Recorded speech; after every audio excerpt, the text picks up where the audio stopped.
Lindsey Sutton. Thank you. I am Lindsey Sutton. I am the Constitution Party candidate for U.S. Congress. I got into this race because, as we all know, our country is in serious trouble. We have a $14 trillion national debt. We have a $1.5 trillion federal budget deficit. We already heard tonight spoken about the attenuation of states' rights. And to me, one of the greatest things is the continual erosion of our individual liberties. I'm originally from Harrison County, West Virginia, was born and raised there. In 1971, I joined the United States Air Force. I spent 20 years in the Air Force, and when I retired, became an over-the-road truck driver, and my wife had family in this area, so we moved here.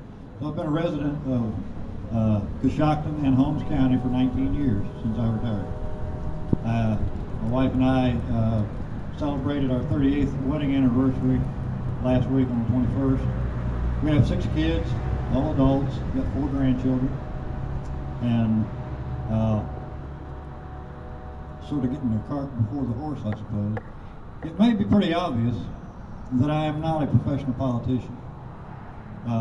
I don't ever plan on becoming a professional politician. I'm not in this race to be a politician. I'm in this race to be the representative of the people of this district in accordance with the U.S. Constitution, because all the things that I mentioned earlier, our national debt, our budget deficit, losing state rights and our individual rights, to me, far exceeds the problem of jobs. Far exceeds that.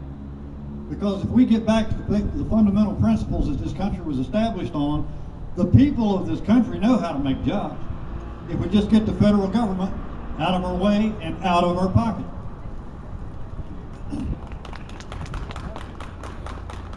I've had the privilege, and it was sort of slow being accepted, but there have been various Tea Party organizations who have invited me to come to speak, and I so much appreciate it.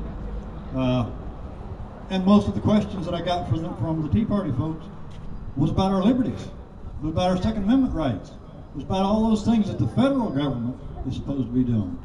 You heard from the gentlemen that are running for state positions. They have by far a much larger task than a congressman does, because the U.S. Constitution, Article 1, Section 8, only gives 18 things that the congressman's allowed to do, but they're doing hundreds of things that they have no authority to do.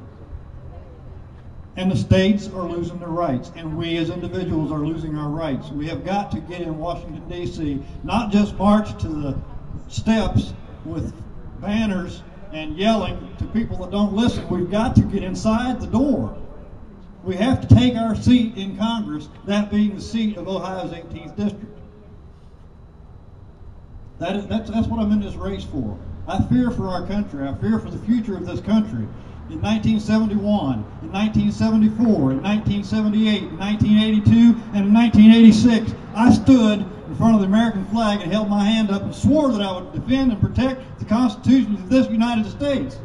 And the people of Washington, D.C. do not do that.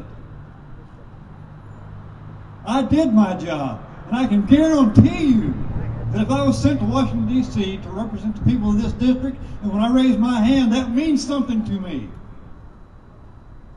And it isn't about jobs. It's about freedom. I'm going to tell you, a gentleman came up to me the other day at an event, and he said, well, you don't talk much about jobs or anything. And I said, okay, what does a job do for you? What does a job do for you? It gives you food, and it gives you shelter. I've been to zoos, and I've seen animals with food and shelter, but no freedom. That's why I am in this race. That's why I'm asking for your support, because if Lindsey Sutton goes to Congress, the first thing he's going to ask when legislation comes across his desk is, number one, is it constitutional? And if the answer is no, I say we are not voting for it. It is just that simple to me.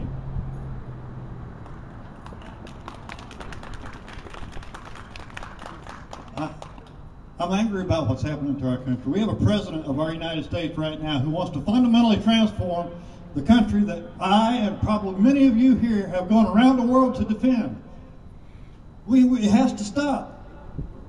It has to stop, and it's not going to stop by walking around here and talking about, oh, if you vote for me, I'm going to bring some things into your district and build you a freeway down here or patch a pothole. We need our freedoms protected. We're Americans. We know what to do. We have our freedom. I don't know all the ins and outs of Congress. In my first couple weeks there, I probably won't even be able to find the restroom. But eventually I will. And I guarantee you I will find my way to the floor of the House of Representatives, and at every possible opportunity I will shout at the top of my voice, it's all about the U.S. Constitution. They don't understand that. I have no problem letting them know that that's what it's about. None at all.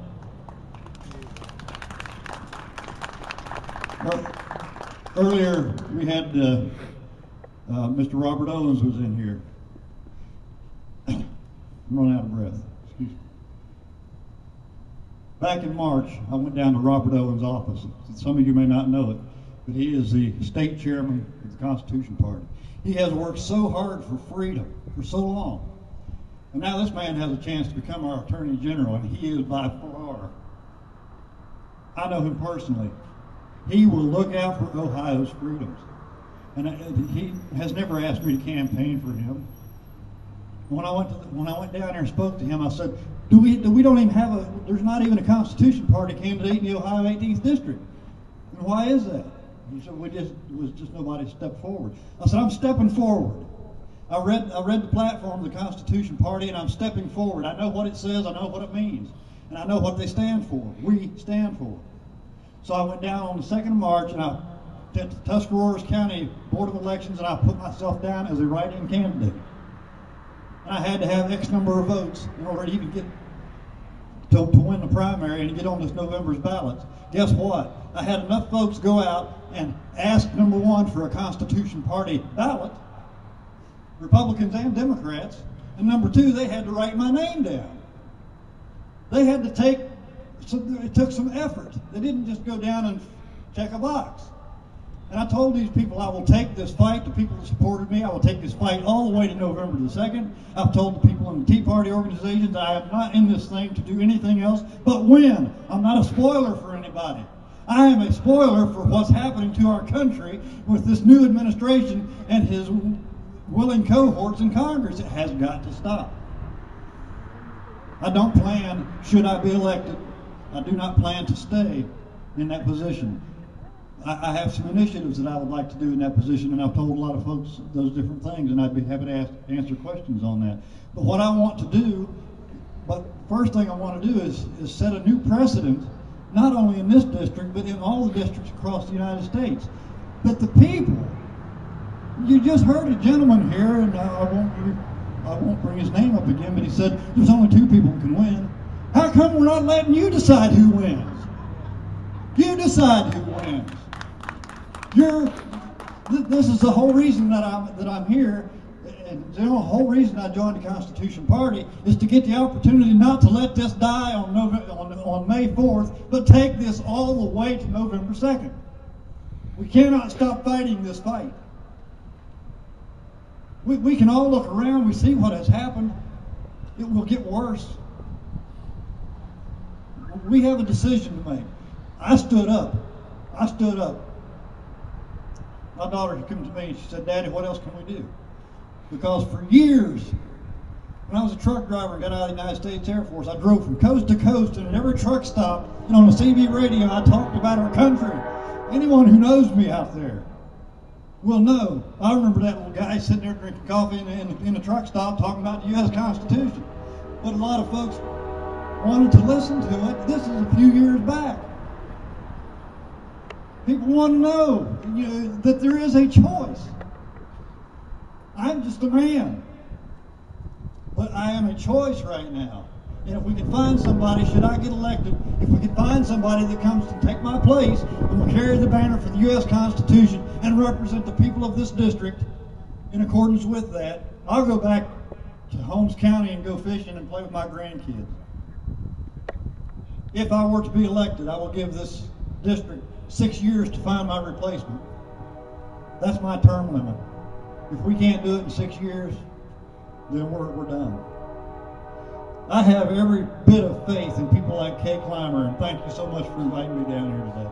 I never know what I'm going to say when I get there, but I know what's in my heart. And if you people who have worked with Kay continue this fight, whether it's me, no matter who it is, but we've got to keep pushing for somebody who understands the fundamental principles of this country, the fundamental principles, number one, and then the fact that those fundamental principles are in the Constitution. That's what it's built on. If there was legislation in Washington, D.C., there's a real simple way without being a constitutional scholar to understand whether it's even constitutional or not. Number one, if it increases the power of the federal government, it's not constitutional. It's limited. And if it infringes upon your rights as an American citizen, it is not constitutional. It's real simple. It just boils down to that. It's just that simple. I urge everybody, and I know a lot of you folks have gotten into the Constitution, and there are so many things in there that are ignored, that are just left out. You let me know when I need to shut up here. I'll stay here all night. Oh, I'm sorry. I'm sorry, sir. I don't want to keep everybody. Yeah, it's kind of chilly out here, but I couldn't help but thinking earlier. I bet the guys at Valley Forge during the Revolution would have thought this was a spring day. And I'm not a bit cold. In fact, I'm a little on fire at the moment. I'll stick around if anybody would like to talk to me, ask a question, whatever, but I want to turn it over to this gentleman so he can turn it over to somebody else. Thank you.